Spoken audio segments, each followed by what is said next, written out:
It was a beautiful morning on the island of Sodor.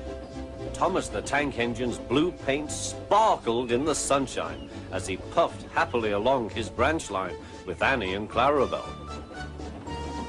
He was feeling very pleased with himself.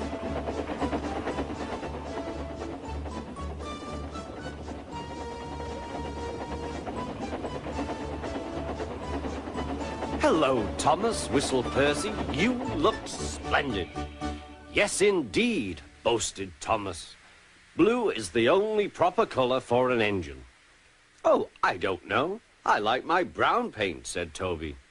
"I've always been green. I wouldn't want to be any other color either," added Percy. Well, anyway, huffed Thomas, "blue is the only color for a really useful engine. Everyone knows that." Percy said no more. He just grinned at Toby. Later, Thomas was resting when Percy arrived. A large hopper was loading his freight cars full of coal. Thomas was still being cheeky. "Careful," he warned. "Watch out with those silly cars." Go on, muttered the cars.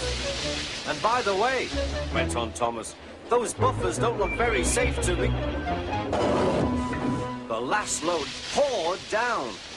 "Help! Help!" cried Thomas. "Get me out!" Percy was worried, but he couldn't help laughing. Thomas's smart blue paint was covered in coal dust from smoke box to bunker. "Ha ha!" chuckled Percy. "You don't look really useful now, Thomas. You look really disgraceful." "I'm not disgraceful," choked Thomas.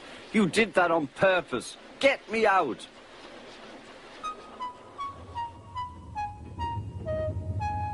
It took so long to clean Thomas that he wasn't in time for his next train.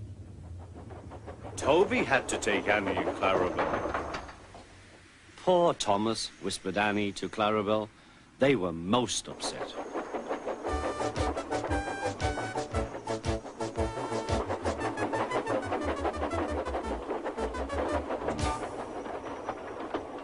Thomas was grumpy in the shed that night.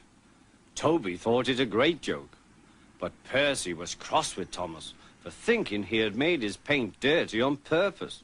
Fancy a really useful blue engine like Thomas becoming a disgrace to Sir Topham Hatt's railway. Next day, Thomas was feeling more cheerful as he watched Percy bring his cars from the junction. The cars were heavy and Percy was tired.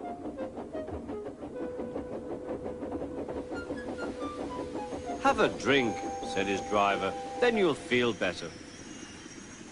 The water column stood at the end of the siding with the unsafe buffers. Suddenly, Percy found that he couldn't stop. The buffers didn't stop him either. "Oh!" wailed Percy. "Help!" The buffers were broken and Percy was wheel-deep in coal. It was time for Thomas to leave. He had seen everything. "Now Percy has learned his lesson too," he chuckled to himself.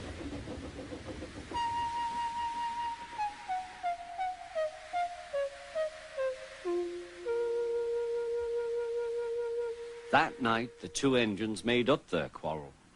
"I didn't cause your accident on purpose, Thomas," whispered Percy. "You do know that, don't you?"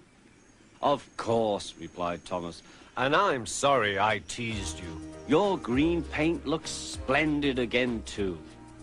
In future, we'll both be more careful of coal."